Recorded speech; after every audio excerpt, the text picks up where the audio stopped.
Lucas Grant sat in silence beside his mother's hospice bed, the rhythmic beeping of machines the only sound breaking the stillness. His phone buzzed. The message was short, cold, and final. "I'm leaving you. His name's Marco. We're in Bali. Don't try to find me, and thanks for the watch." Lucas stared at the screen, heart thudding. Ava, his wife of 6 years, was gone. But it wasn't just betrayal that hit him, it was what she had taken. His breath hitched. She'd taken the one thing that meant more to him than any memory they ever shared. That watch wasn't just valuable. It was sacred. The vintage Omega Seamaster had belonged to his grandfather, Elias Grant, a famed deep-sea explorer and Lucas's lifelong hero. When Lucas turned 30, the watch had been passed down to him, a symbol of courage, legacy, and endurance. It sat in a velvet box on his dresser, untouched by time. Ava had always known what it meant. She even marked its weight once, saying it was more shipwreck than style. Now she'd run off to paradise with someone else. Lucas arrived home late that night. The house was too quiet. Her coats, shoes, and perfume gone. He headed straight for the dresser and opened the box. The watch sat inside, or so he thought. When he lifted it, something felt wrong. Too late. The clasp didn't click right. He turned it over and frowned. The engraving was missing. No serial number, no scuff on the crown. His hands trembled. This wasn't the real watch. Ava had left a replica. She'd swapped it out and taken the original, the last piece of his grandfather. The betrayal sank deeper than infidelity. But Ava had overlooked one thing. Lucas wasn't just a sentimental man. He was a scientist. 3 years ago, he'd installed a micro GPS tracker inside the watch clasp, originally meant for maritime security. She didn't. Morden did. Lucas sat down, opened his laptop, and pulled up the tracking interface. The blinking dot told him exactly where the watch was, and exactly where this story would begin. Lucas watched the blinking dot hover over a location near Cannery Row, a pawn shop tucked between a dive bar and an old bookstore.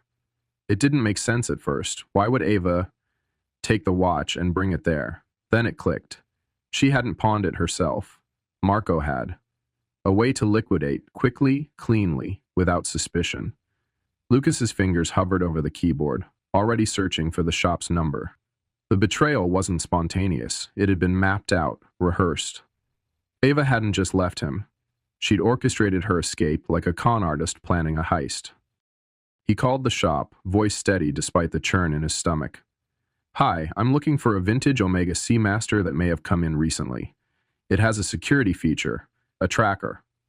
The owner paused. "Yeah, we flagged it. A guy brought it in a few days ago, tall, tan, looked like he'd spent a lot of time on a surfboard. It set off an alert, so we reported it." Lucas closed his eyes. Marco. The pieces started snapping together. The fake watch, the tropical escape, the sudden financial withdrawals. None of it was accidental. Lucas hung up and stared at the wall, his thoughts spinning. The calm that had carried him through the day began to boil into something heavier. Strategy. Ava had been slipping money out of their shared account for months. He remembered the canceled date nights, the editing trips to Santa Barbara that never produced any new photos. The signs had been there. He just hadn't wanted to see them. But now, her smirking message, the forged timepiece, and Marco's tan surfer grin were all flashing red. She'd played her part well. But she didn't know she was in his domain now. Lucas was done being the fool. The next morning, Lucas drove to the pawn shop, his grip tight on the steering wheel. The place looked unassuming. Chipped red paint, a flickering "We Buy Gold" sign in the window. But inside it held the missing piece of his family's legacy. The owner, a wiry man with reading glasses and an eyebrow ring, looked up from his counter as Lucas entered. "You called about the Seamaster?" he asked. Lucas nodded. The man reached beneath the counter and pulled out a folder. "We don't have it anymore. The second we saw the security flag, we turned it in." Lucas's heart skipped. "To the police?" "Straight to the FBI. That tracker you mentioned, it pinged. We didn't want that heat." The man leaned in. The guy who sold it looked nervous, said it was his grandfather's. But the tan lines and fake Rolex on his wrist didn't exactly scream heirloom vibes. Lucas managed a dry smile. That was Marco, playing rich in borrowed clothes and stolen history. The watch, he learned, had only been in the shop's hands for an hour before they flagged it and reported it. Fast, efficient. Ava had underestimated everyone in this chain. Before leaving, Lucas handed the shopkeeper a business card. If anything else comes in from them, jewelry, camera gear, anything, call me first. Will do, the man said. You know, it's a damn shame. That watch had soul. Lucas nodded, the compliment landing like a punch. It still does, and I'm getting it back. As he stepped out into the salty Monterey air, Lucas felt more grounded than he had in days. He wasn't chasing ghosts, he was tracing a trail. One she had carelessly left behind, and one he was now determined to follow. Until the very last lie crumbled. Back home, Lucas opened his laptop and began assembling every piece of evidence he could find. Bank statements, flight confirmations, Ava's Instagram captions, and screenshots of Marco's surf retreat promotions. All of it painted a picture of betrayal wrapped in sun-drenched photos. He called Rachel Lynn, a federal investigator and former classmate from UC Davis. She listened quietly as he explained everything. When he finished, she whistled low. Lucas, this isn't just a breakup.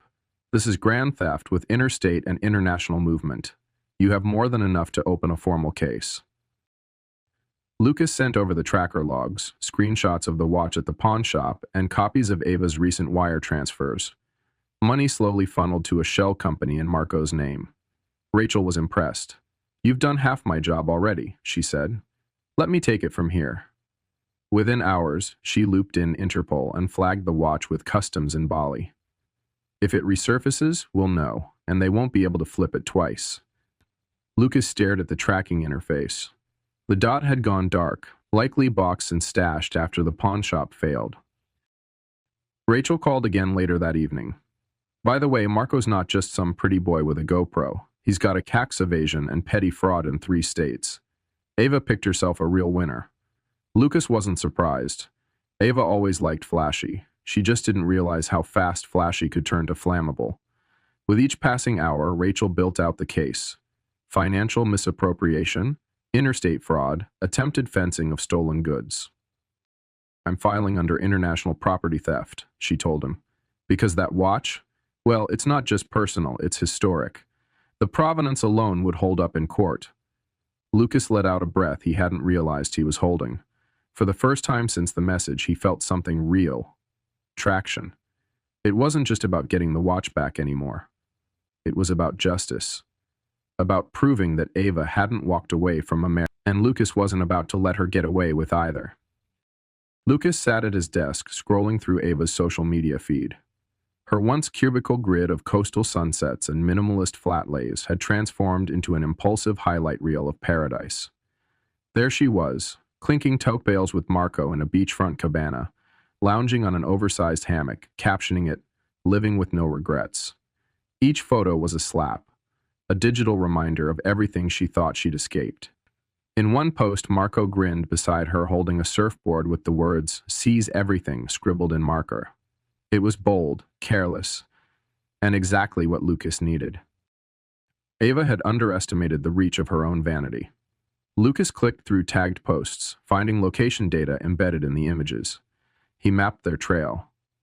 Private villas in Ubud, chartered snorkeling tours, exclusive surf clinics Marco was promoting on the side. Every detail added weight to the case Rachel was building. She's documenting her own fraud, Rachel said, amused. It's like watching a reality show where they don't realize the cameras are rolling for the prosecution. But for Lucas, it was personal. The watch wasn't just a lost object, it was stolen heritage. He remembered the night his grandfather gave it to him, standing on the deck of their old fishing boat. This isn't just a watch, Lucas, the old man had said. It's a compass. You keep this, and you'll always find your way back. Now, watching Ava bask in luxury bought with lies, Lucas felt something shift. This wasn't heartbreak anymore. It was war. He wasn't chasing them out of grief. He was reclaiming what was rightfully his. and with each tan-filtered post they shared, they made his path clearer. Ava and Marco weren't hiding, they were flaunting, and that made them easy to find, and even easier to bring down. Lucas sat at his kitchen table surrounded by printouts and highlighted bank records. With Rachel's help, he traced every suspicious transaction over the last 6 months. Ava had been slowly draining their shared account in small increments, funneling money into a dummy LLC under Marco's name. The transfers were just under reporting thresholds, designed to avoid detection. But Ava wasn't a financial criminal. She was an amateur with access. She had used their anniversary savings, his book advance, even a portion of his mother's medical fund. Lucas's jaw clenched. She hadn't just betrayed him emotionally, she had compromised lives. Fortunately, Lucas had always been cautious with his inheritance. His grandfather's estate, including the insurance policy that secured the Omega Seamaster, was locked in a separate trust, one Ava couldn't touch. She tried, Rachel confirmed, but the paperwork scared her off. She probably didn't realize the necklace, watch, was insured at $250,000. That little correction made Lucas crack a smile. "It's more than a watch," he replied. "It's proof she never knew me at all." The more Rachel dug, the deeper the fraud ran. Marco had a history of financial scams, and Ava had signed off on several of their transfers, leaving a digital paper trail clear enough for a grand jury. "They're sloppy," Rachel said. "They think they're invincible because they're barefoot and drinking cocktails under palm trees." But Lucas knew better. He understood tides. He knew how quickly they could turn. With every screenshot, every notarized receipt, Lucas felt stronger, not because he wanted revenge, but because he refused to let his grandfather's legacy be turned into someone else's vacation fund. Ava had tried to erase him from the story, but she'd left too many fingerprints. And Lucas was patient. He knew how to track predators, even the ones wearing linen shirts and smug smiles. A week after Lucas submitted the final batch of evidence, the digital trail began to tighten like a net around Ava and Marco. The watch's tracker, dormant since leaving the pawn shop, suddenly pinged at customs in Bali. Marco had tried to resell it to a high-end collector who unknowingly reported the serial number. Within minutes, the watch was flagged and held for inspection. Rachel called Lucas with the update. "We got it. The authorities are freezing it pending the investigation. They won't be flipping that piece again." Lucas exhaled, the relief tangible. His grandfather's legacy wasn't lost. It had just been misdirected.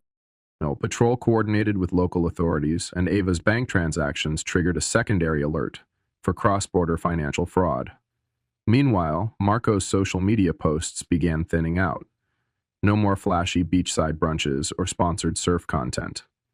Rachel smirked when she noticed the change. But they know something's wrong, they go quiet. But Lucas didn't need confirmation from a status update. He could feel it. The storm they hadn't prepared for was about to hit. The final move came when an anonymous tip, courtesy of Rachel, alerted Bali Customs to a storage unit registered under Marco's name. Inside were electronics, luxury goods, and a lockbox containing 2 of Lucas's vintage research journals. Books he hadn't even realized were missing. "This is personal now," Rachel said. "They didn't just want your money. They wanted your identity." Lucas stood by the window that evening, watching the waves roll in below his bluff. His hands were steady now. The trap had closed. Ava had thought she was escaping to freedom. Marco thought he was upgrading his life. But neither realized they'd walked straight into the tide. And the tide, Lucas knew, always pulls back harder than it rolls in. 2 days later, the call came just after sunrise. Rachel's voice was calm but electric. "They've got them, both of them." Lucas froze, coffee cup in hand. Customs flagged Marco at the Denpasar airport trying to board a flight to Dubai. Ava was with him. Local police moved in fast. They didn't even make it past the terminal. Lucas didn't speak right away. He just said, the words he'd been waiting to hear had finally arrived. Not shouted in courtroom drama or drawn out in some dramatic chase. Just delivered. Precisely, quietly, permanently. Social media confirmed what the law had already done. Photos surfaced within hours. Ava in oversized sunglasses being escorted by two officers. Marco looking less like a suave influencer and more like a deer in headlights. The irony stung in the most satisfying way. Marco had once posted, "Catch flights, not consequences." Now he was catching both. Ava's expression, vacant and pale, was a far cry from her Paradise Forever captions. The girl who thought she'd outsmarted everything was now trending, for all the wrong reasons. Rachel called again later that afternoon. They're being held. Extradition proceedings have started. And Bali's not taking it lightly. Fraud, stolen property, identity falsification. This isn't going to be a slap on the wrist. Lucas felt the gravity of it, but also something else. A lifting. Not gloating. Not vengeance. Just justice. Balanced, earned, and delivered. That night, Lucas scrolled one last time through Ava's Instagram.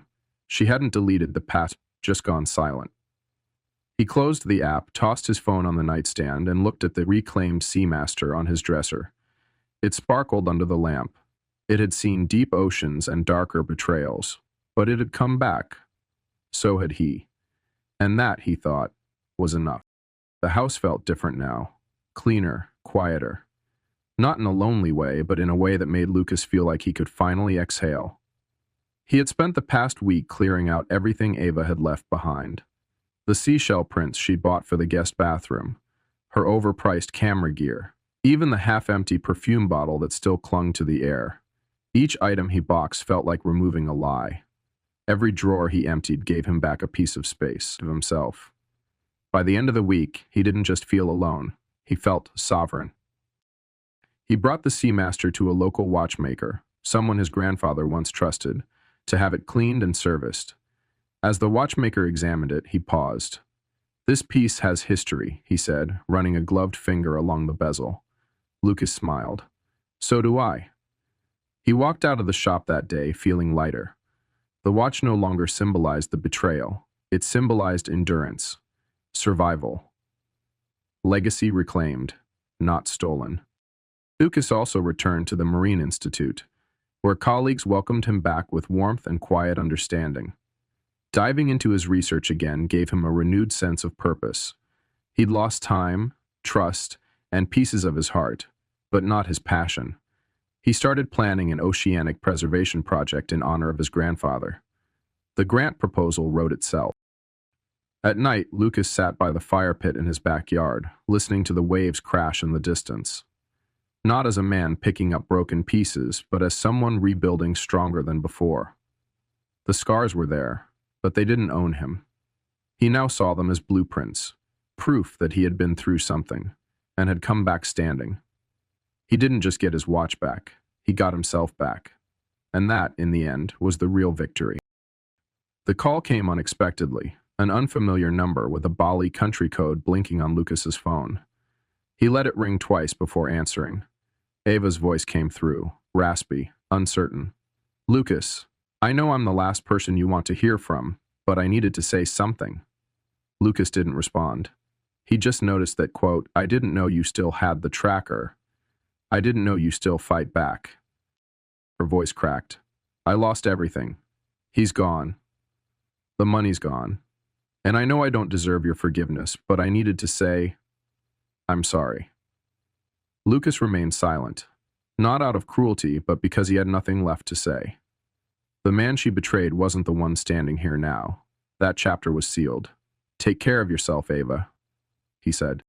He stood by the window, staring out at the ocean. There was no satisfaction in her downfall, only peace in his distance. Ava was still trapped in the wreckage she helped create. But Lucas? Lucas was already free, his compass finally pointing forward again. Lucas once believed that betrayal was the end of a story, a final blow that left you hollow. But standing now in the quiet of his rebuilt life, he realized it was only the beginning. Ava's actions had stripped him of trust, love, and safety. But they had also revealed something deeper, his own resilience. He had survived the theft of not just a watch, but of identity and memory. And yet he came through it stronger, sharper, and anchored in who he truly was. The Seamaster was back where it belonged, but it no longer defined him. What mattered more was what he'd built in its place. A life guided not by loss, but by self-worth. The experience taught him that legacy isn't something others can steal. It's carried in the choices we make when everything falls apart. Lucas didn't seek revenge. He sought recovery. And in doing so, he rediscovered his own compass, not the one on his wrist, but the one inside his chest. Some storms come to destroy, others to clear the path. Ava had brought the storm, but Lucas? He learned how to sail straight through it, and into something better than he ever imagined. What would you do if your wife vanished overnight, fled to Bali with her lover, and stole a $250,000 0 cents family heirloom in the process? For Lucas Grant, a respected marine biologist, it wasn't just a watch she took, it was his grandfather's legacy. But what she didn't know was that Lucas had embedded a GPS tracker inside it. What followed was an international manhunt, an arrest that made headlines, and a story of quiet revenge, told not with rage, but with resilience. Stay with us, because this isn't just about theft. It's about what happens when the underestimated finally rise. Lucas Grant's journey taught us that betrayal doesn't have to break you. It can rebuild you. When the person you trust most turns out to be the one who tries to destroy you, it's easy to feel like your world has ended. But what Lucas proved is that quiet strength, preparation, and integrity are more powerful than revenge. He didn't react with chaos or rage. Instead, he leaned into his principles, used his intellect, and let truth do the work. This story reminds us that legacy isn't just in the heirlooms we inherit. It's in how we protect what matters, even when we're hurt. Lucas's calm pursuit of justice showed that dignity doesn't mean staying silent. It means standing tall while the storm passes. And when the storm finally clears, the people who tried to erase you are left with the wreckage they caused. Most importantly, Lucas didn't let betrayal define him. He let it refine him. He came out not as a victim, but as someone stronger, wiser, and freer. The real win wasn't getting the watch back. It was rediscovering the man he'd always been, and realizing no one can steal that.